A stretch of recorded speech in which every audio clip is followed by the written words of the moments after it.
If you followed my works last year, then you may recall me dipping my toes into some challenge runs, namely for Payday 2, and spoiler alert, that's set to continue from here on out as I have plenty of ideas for that game in terms of challenges, some of which will even be included in this video. In fact, I'm pretty sure there are some videos that see me dip into challenges much earlier than that, but that's neither here nor there. But like with any good amount of work, there are many drawbacks to challenges that I want to do on the channel. I guess, really, the main reason why I wanted to make this video was to give you a look into some of the ideas I have, how feasible they are or aren't in some cases, and why they're coming out soon or not coming out soon, etc, etc. Plus, I'm always open to suggestions for challenges of this ilk from you guys, so that's always something nice to have. In essence, I just want to give you guys a taste of what is and isn't likely to come in terms of challenge runs. You know, gives me something else to do, plus it gives you guys an idea of what to expect or not expect from me throughout the rest of this year and the years to come. I think really I have an ideal place to start when it comes to listing off the first of these challenges, which is probably going to be the most major of them if I'm going to be honest.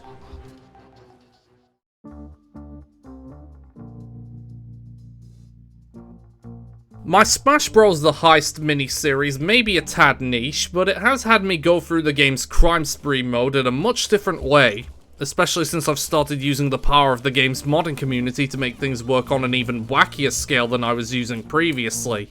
This build idea in particular is even one where I have all of the footage and a script finalized, so what exactly gives in that department? The long and short of it is that it is set to be one of, if not the biggest undertaking for one of these videos.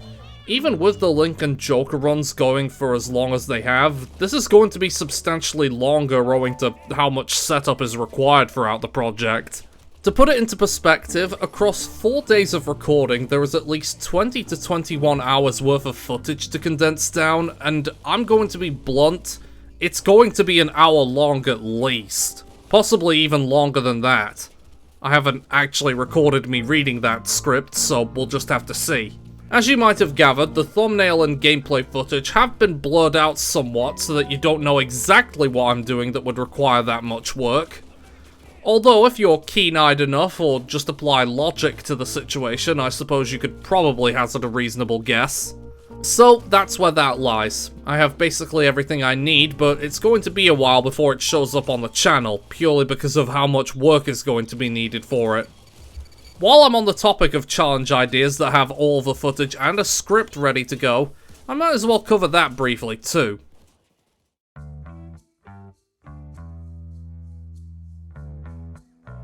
Unlike with the previous video, this challenge is not set to be as big of a hurdle to get over, but even still, it is worth addressing, even if it will be a lot briefer.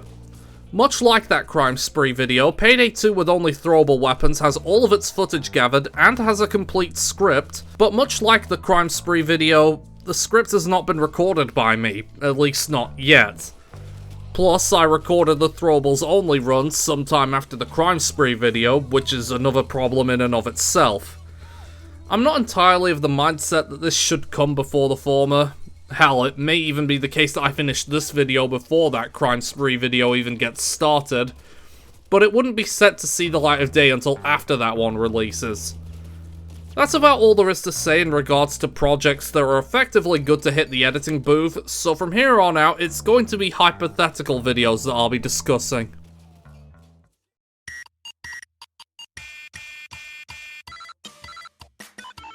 Alright, nice and simple on this. Death Road to Canada is simply Death Road to Canada. And that's all. Okay, but in all seriousness, I do like the Goes to Canada miniseries, and it does sort of constitute as a challenge run of some kind. Plus, I know I'll get asked about it, seeing as how there was only one of these things last year, that involving Daisy if I remember correctly. Despite what it may seem like, the problem isn't having to venture into Smash Ultimate's quick play system.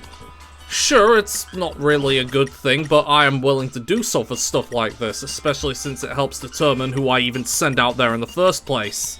The problem actually lies in that there was word of a major update coming for the game last year, so I figured that I'd save the 6th installment and any future runs for when that comes out. To put it into perspective, the first testing branch for said update seemed to date back to the end of August of last year. The last known testing branch on that upcoming update was on December 2nd, and there hasn't been any news since. I'm not going to pretend like I actually know what the situation around that is or how far along it is before it's released, because I simply don't know. That's basically what I have to say about the Ghost of Canada miniseries. It's something I will revive eventually, make no mistake about it. But I did say I wanted to hold off until the update comes out, and I intend to stick to that. That way I can experience some new and exciting scenarios. Hopefully it's not terribly long that we have to wait for.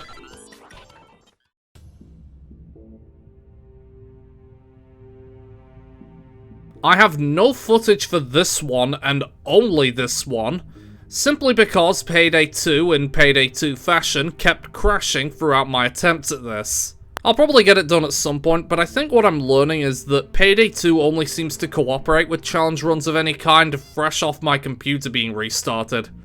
Something to look into later, perhaps.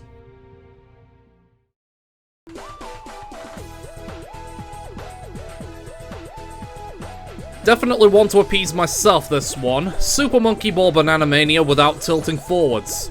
If you may recall from the direct news in February, Super Monkey Ball Banana Rumble was shown off for the first time, which made me briefly return to Monkey, so to speak. I knew the moment I saw it just what I wanted to do to mark the occasion, and this challenge idea is the brainchild of that thought. However, I don't think I'd do it just yet. I know I like to make sure that there's no doubting my word, but safe to say, I think it might be difficult to prove that I'm going through the challenge without tapping the W key throughout. If there was some way to display my inputs on screen in a concise manner, then this would definitely be something that would come along in the near future. Like with much of the footage for the hypothetical runs you've seen in this video, the footage you're seeing on screen as I say these typed out words was recorded on the same day that I wrote the script and will not be part of the actual run. This is just to give you a rough idea of what it could look like should I go for a full-fledged attempt at this. It's something for the future perhaps, but I'd need to think about how to approach this before fully committing to it.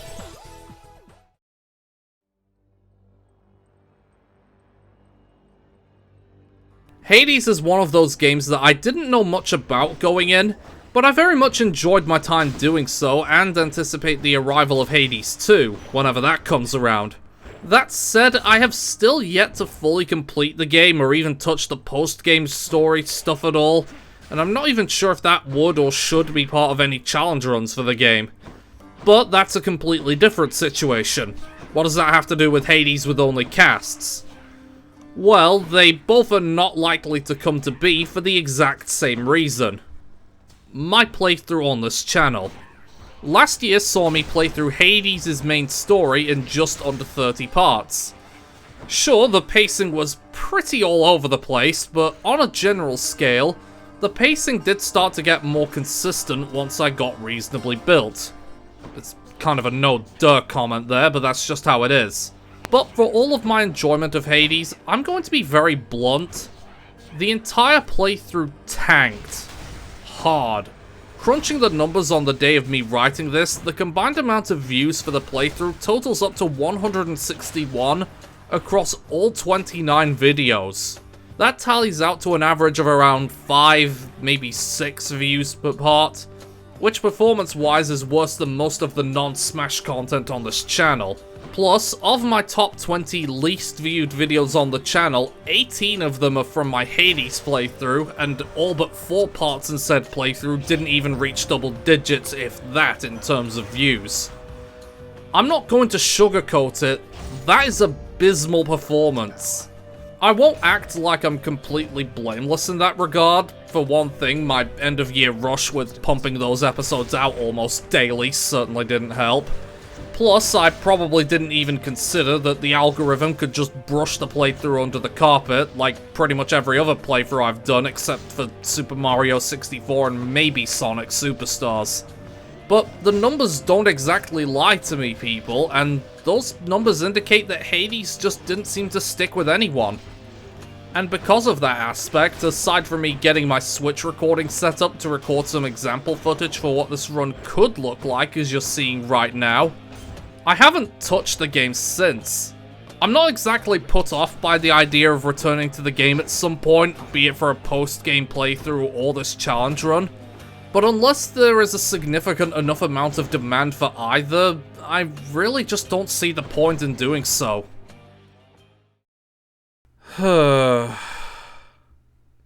Alright, let's discuss this one.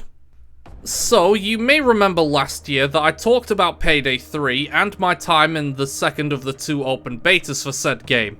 I'm even using the footage from said video to fill the space. And, as you could probably imagine, I was waiting on the full release to see if the problems from those betas were going to be ironed out, since I did list the good and bad points of the game in its then current state back in that video to give my opinion. Well, it released back in September, and I was soon greeted by footage of what can only be described as Payday the Abridged. Sure, it has the basic Payday skeleton, and there are aspects of the game that greatly improve the formula, as I did note in said beta analysis video, but everything about how the game's being handled just feels off, to say the least. Before I delve into any major rabbit holes with this one, know that I am aware of the whole Operation Medic Bag thing in a bid to try and help those problems. As much as I want to wish the team the best on that, I'm going to be real on this. It feels like attempts for solutions to problems that by all rights should not have even existed in the first place.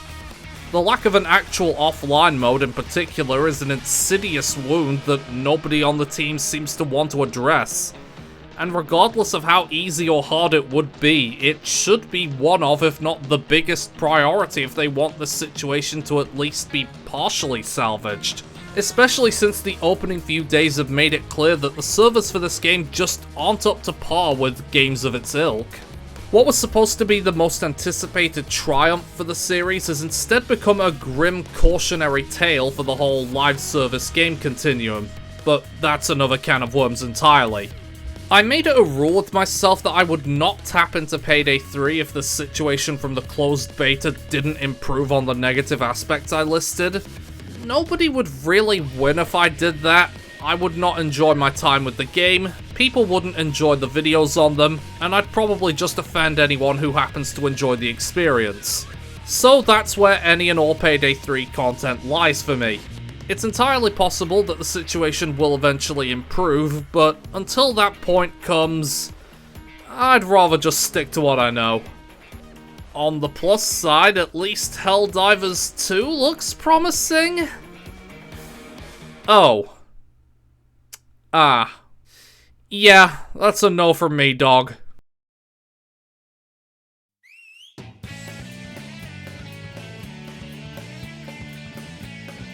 So as not to end the video on a sour note, here's a challenge run idea that I most likely will come back to at some point in the future.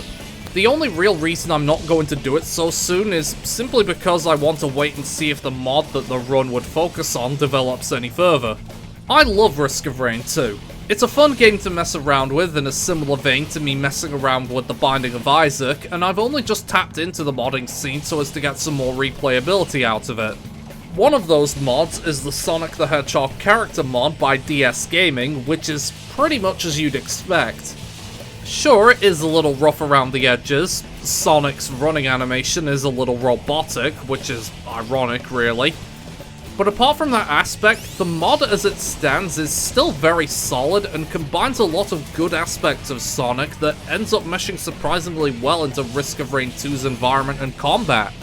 Again, much like the other pieces of sample footage I've shown, this is just to give you an idea of what the run could look like if I did a full video on it. As for why I'm not doing it relatively soon, well, I took a look at what might be added for the Sonic mod, and alongside a Mastery skin, it involves the potential of collectible Chaos Emeralds, and further, the addition of Super Sonic. And let's not act like I wouldn't include that stipulation for a challenge run centered around the thing. I, for one, can only imagine how insane Super Sonic vs. Mithrix would be. That said, if it doesn't happen, then so be it. I can just be happy with going through the game as just regular Sonic if it comes down to it. Either way, I just think it'd be a unique change of pace, so to speak. Well, that's about it for this video. Hopefully that's a decent look-in for what I do and do not have planned for the foreseeable future in terms of challenge runs, which is something that I've wanted to delve into more and more, especially since I have a lot of potential ideas for them. Let me know which challenge run ideas you like the look of, or suggest some of your own in the comments below. I'm always open to suggestions. Either way, throw us a like if you enjoyed, subscribe for more, and I'll see you on whatever I happen to do next. Take care now.